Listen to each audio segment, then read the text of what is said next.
नमस्कार दोस्तों, स्वागत है आपका हमारे चैनल स्मार्ट इनकम में। आज इस वीडियो में हम आपको बताने जा रहे हैं कि कैसे बैंकिंग धोखाधड़ी से बचा जा सकता है।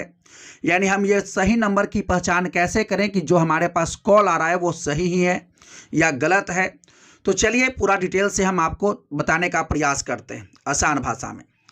देखिए, आज के डेट में बैंकिंग धोखाधड़ी बहुत ज़्यादा बढ़ गया है और आज ऐसा कोई व्यक्ति नहीं है जिसके पास जो है इंश्योरेंस के नाम पर, लोन के नाम पर या बैंक की तरफ से या फाइनेंस के नाम पर उनके पास कॉल ना आया हो। यानी ऐसे हर व्यक्ति जो कि मोबाइल रखते हैं उनके पास एक बार या दो बार या कभी ना कभी ज़रूर कॉल आया होगा कि आपका जो है लॉटरी निकला है या ये है वो है या OTP बताइए। इस तरीके से करके हर किसी के पास यानी कभी ना कभी कॉल ज़रूर आता है।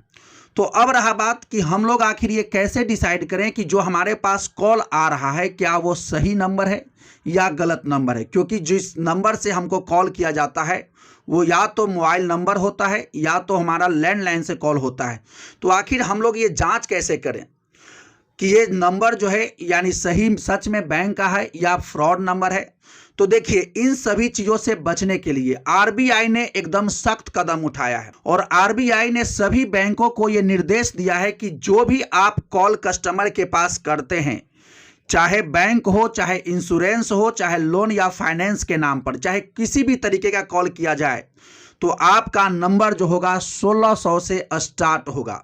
यानी जितने भी कॉल यदि बैंक की तरफ से आएंगे तो RBI ने यह निर्देश दिया है कि सभी बैंकिए या जितने भी बैंक से संबंधित काम होते हैं वो नंबर जो होगा शुरुआत में उसका रहेगा 1600 यानी 1600 रहेगा।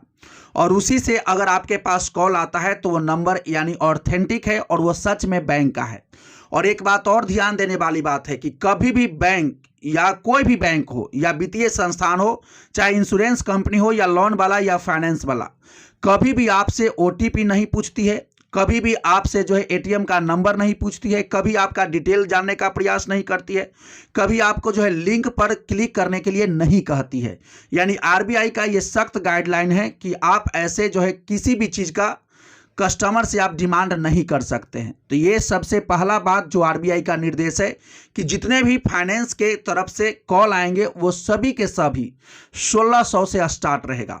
देखिए, हम लोग के पास भी एक नंबर होता है जो कि कस्टमर केयर नंबर होता है जो कि 1800 से शुरू होता है। उसमें कस्टमर जो है बैंक में कॉल करते हैं। तो जितने भी नंबर 1800 से शुरू होता है वो सभी जो होता है कस्टमर बैंक की तरफ या वित्तीय संस्थान में कॉल करने के लिए दिया गया है। लेकिन अगर बैंक की तरफ से कॉल आएगा तो वो 1600 से शुरू होगा। तो ये बातें आपको ध्यान में रखनी है। और जितने भी टोल फ्री नंबर होते हैं वो सभी के सभी जो है 1800 से ही शुरू होगा यानी वित्तीय संस्थानों का। और बैंक कभी भी ये प्रयास नहीं करती है कि लोगों से जानकारी मांगा जाए, उनका OTP मांगा जाए, ये कभी बैंक नहीं पूछती है। ये एकदम गांठ बांध लीजिए, आपसे ऐसी कोई जानकारी नहीं मांगा जाता है। दूसरा बात, यदि कोई कंपनी बैंक हो या इंश्योरेंस कंपनी हो या लोन वाला डिपार्टमेंट हो या फाइनेंस देने वाली कंपनी हो, इन सभी को प्रचार करने के लिए या आपके पास जो मैसेज आएगा वो नंबर जो शुरू होगा वो 140 से शुरू होगा। यानी हम लोग के मोबाइल पर जो SMS आएगा या जो है मैसेज आएगा उस नंबर जो होगा वो 140 से शुरू होगा।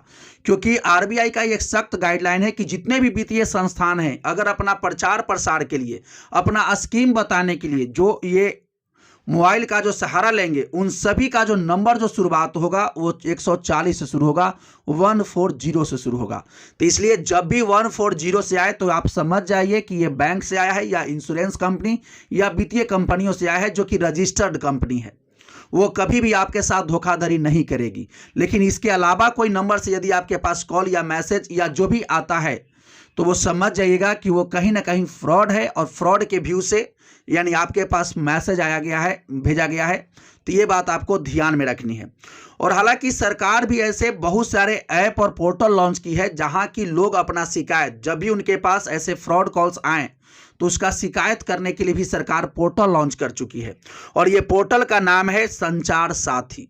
संचार साथी की शुरुआत भारत सरकार करती है और इस व्यू से किया गया है ताकि लोगों के साथ जो फ्रॉड की घटनाएं घट रही है इसको कम किया जा सके और इसको रोका जा सके, इस पर अंकुश लगाया जा सके। जब आपका यदि मोबाइल खो जाता है तो आप संचार साथी पर जा करके आप रजिस्टर कर सकते हैं, या ऑनलाइन फ्रॉड आपके साथ हुआ है तो ये बात यहाँ पर जा करके बता सकते हैं। आप कंप्लेन कर सकते हैं संचार साथी ऐप पर, या जो है साइबर लिंक की घटना, साइबर क्राइम की घटना यदि आपके साथ हुआ है तो ये सभी डिटेल आप जाकर के संचार साथी पोर्टल पर आप बता सकते हैं। हालांकि अब जो है भारत सरकार इसी का एक ऐप भी लॉन्च कर दिया है और इसको यदि आप अपने मोबाइल में यानी प्ले स्टोर से डाउनलोड करके रखते हैं और यदि आपके साथ ऐसा कोई घटना घटता है तो यदि आप यहां पर कंप्लेन करते हैं या मोबाइल आपका भुतलाता है तो आपको मोबाइल भी खोज के देंगे, और यदि ऐसा कोई फ्रॉड हुआ है तो पूरा प्रयास सरकार करेगी कि वो फ्रॉड जो है आपके साथ दोबारा न हो, और जो फ्रॉड की घटना घटी है, जो आपका लॉस हुआ है, उसको भी भरपाई करने का सरकार प्रयास करेगी। तो यही सारा पूरा अपडेट था। यानी आपको ये बात ध्यान में रखनी है कि जब भी वित्तीय कंपनी से कॉल आएगा तो वो 1600 से शुरू होगा, और यदि हम लोग को जो टोल फ्री नंबर मिला है वो 1800 से शुरू होता है, और यदि बैंक या वित्तीय संस्थान की तरफ से कोई मैसेज आए तो वो 140 नंबर से शुरू होगा, और इसके अलावा कोई नंबर यदि आता है तो वो सभी के सभी नंबर वो फ्रॉड हैं। तो तुरंत जब ऐसे कोई कॉल आए या स्कीम के बारे में कॉल आए तो आप जरूर जा करके संचार साथी पोर्टल पर या नज़दीक जो थाना आपका पड़ता है वहां पर जाके जरूर FIR कराएं, यानी कंप्लेन दर्ज कराएं। तो चलिए यही पूरा अपडेट था जो आपको बैंकिंग जो धोखाधड़ी बढ़ रहा है उसको रोकने में आपको जो है कारगर साबित होगा यदि इन बातों को आप ध्यान में रखते हैं। तो चलिए यही पूरा अपडेट था। यदि आपको ये वीडियो, ये जानकारी अच्छा लगा होगा तो ये इसको आप लाइक कीजिएगा, अपने दोस्तों का साथ शेयर कीजिएगा और इसको जरूर सब्सक्राइब कर दीजिएगा। तो चलिए मिलते हैं नेक्स्ट वीडियो में नेक्स्ट अपडेट के साथ। तब तक के लिए thank you, best of luck, जय हिंद, जय भारत।